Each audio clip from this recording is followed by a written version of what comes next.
And Tesla's big to the downside here. Yeah, that's a major line of resistance, I would think here, right? Because you can see every spot it's touched. I would think that's going to pull. We'll see. You see it here, and now here, right? So since it's already been to the downside, what are the odds of it going to the downside again? They're better than to the upside, right?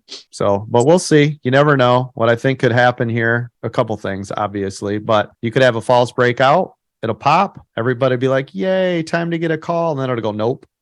This is a dangerous spot, is what I'm saying. Either side, we could guesstimate it's going to pull, which, right, I would say there is a 70% chance of a pull instead of a pop to the upside. But again, because this is a risky play, it is not giving us a definitive direction, I wouldn't touch it here. I would wait for it to clear to the upside confirmation or touch this thing, break a little bit, false breakout, boom to the downside, and then nail it, right?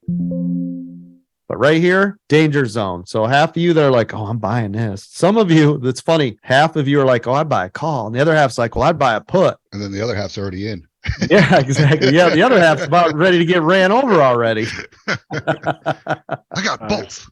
So this is anytime you're like, think about this before you click the button every time. If this is one of those moments where it could go either way, best to leave it alone, right?